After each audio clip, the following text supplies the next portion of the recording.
नमस्कार आपण शुणुछंती आह्वान ओडिया पॉडकास्ट। आज आमर पॉडकास्ट रे आमे सुनिबा गोटे क्षुद्र गल्प सेई 7 दिन लिखिछंती डाक्टर ज्योति प्रसाद पटनायक। बाप कथाटे कहबी बोली भाबुछि केमिति कहबी। मोबाइल फोनटा कानरे देई सुशांत बाबू कथा हेउथिले निजर एकमात्र पुओ राजू सहित। अनेक दिन परे फोन करथिले से। राजू तो सेमितिरे सबुबेले व्यस्त, तेणु फोन करबाकू समय पाएनी। गत थर विलंबित संध्यारे फोन करबा बेले से कोन क्लाइंट मीटिंग रे थिला बोली भलरे कथा होई पारि नथिला। सबुबेले भी होई पारे नाही। फोन कले खाली तरतर हुए। जहा कहिबार अछि शीघ्र कहि दियो, मु टिके बिजी अछि बोली कहि सबुबेले फोन बंद कर दिए। सुशांत बाबू ओडिशा सरकार अधीन रे काम करुथिले। एई 2 वर्ष हैला अवसर नैछंती। भल पेंशन मध्य पाउछंती। बयस थिला बेले पुओ को टंका देई भल कॉलेज रे इंजीनियरिंग पाठ पढाइथिले। गोटे बोली पुओ आशा करिथिले बुढ़ा बयस को सहारा हेबो। पाठ पढ़ारे पुओ विचक्षण थिला। कॉलेज रे पढुथिबा समय रे ही निज पई चाकरी व्यवस्था कर देइथिला। से केतेबेले पाठ पढ़ा सरिला बेले केतेबेले चाकरी करिला किछि जणा पड़िलानी। प्रथमे भुवनेश्वर रे रही पढुथिला, परे परे बेंगलोर पळैला। राजू बो बेलसु दुर्बल, सबुबेले किछि ना किछि रोग बैराग रे पड़िथिबो। सुशांत बाबू चाकरी करिबा बेले असुविधा हेउ नथिला। पुओ तो पिलादिनु बाहरे रही पाठ पढ़िला। आ सुशांत बाबू पत्नी को कष्ट न देबा पई दिन बेले बाहरे खाइबा अभ्यास कर देइथिले। राजू चाकरी करी प्राय 7-8 वर्ष हो गलानी। बाहा हेबा कथा तुंडरे धरुनी। बाहाघर कथा पड़िले चिड़चिड़ी हेउछि बोली आउ कहिबाकू भी भल लागुनी। सुशांत बाबू अवसर नेला परे घरे बंदी होई गले। सबुबेले राजू बौर रोग बैराग रे दी प्राणी घांटी हेले। अवसर परे सुशांत बाबू काले अधिक विरक्तिकर होई जाइछंती बोली राजू बौ कहउछंती।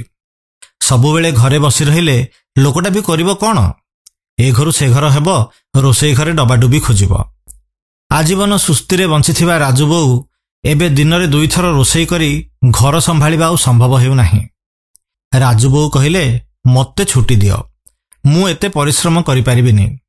तेणु सुशांत बाबू भाबुथिले जदि पुओ राजी हुअंता ता मां को किछि दिन पई बेंगलोर पठाई दियंते।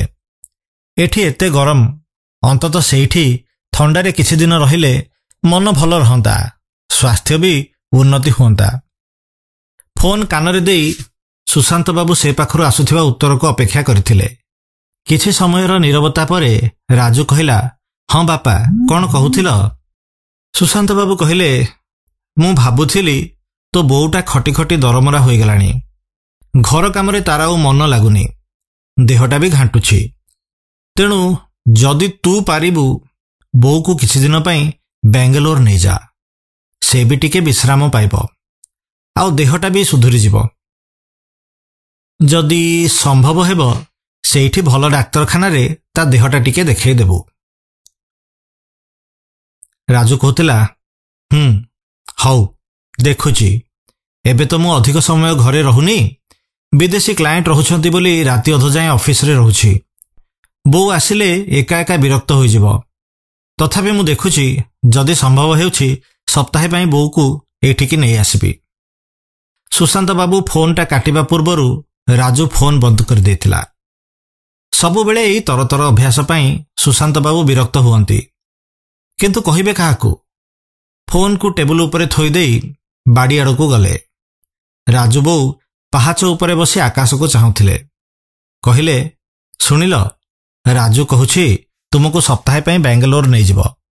तुमे लुगापटा और आटाची सबू रखी देई थाओ।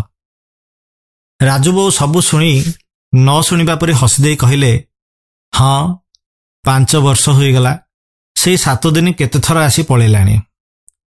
सुशांत बाबूंका आखि ओदा ओदा लागुथिला। से पछकु बुली बैठक को चली गले। टीवीटा को उच्च स्वर रे लगेई देई देश दुनियार खबर देखिबारे निजको व्यस्त करी रखिबाकू चेष्टा करुथिले। आपण माने सुनिले କ୍ଷୁଦ୍ର ଗଳ୍ପ ସେଇ 7 ଦିନ ଲେଖିଥିଲେ ଡାକ୍ତର ଜ୍ୟୋତିପ୍ରସାଦ ପଟ୍ଟନାୟକ। ଯଦି ଆପଣଙ୍କୁ ଆମର ଏହି ଉପସ୍ଥାପନ ଭଲ ଲାଗେ ତାହେଲେ ଏହା ନିଜ ବନ୍ଧୁମାନଙ୍କ ସହିତ ସେୟାର କରନ୍ତୁ ଏବଂ ଆମ ଚ୍ୟାନେଲକୁ ଲାଇକ୍ ଏବଂ ସବସ୍କ୍ରାଇବ୍ କରନ୍ତୁ। ଧନ୍ୟବାଦ।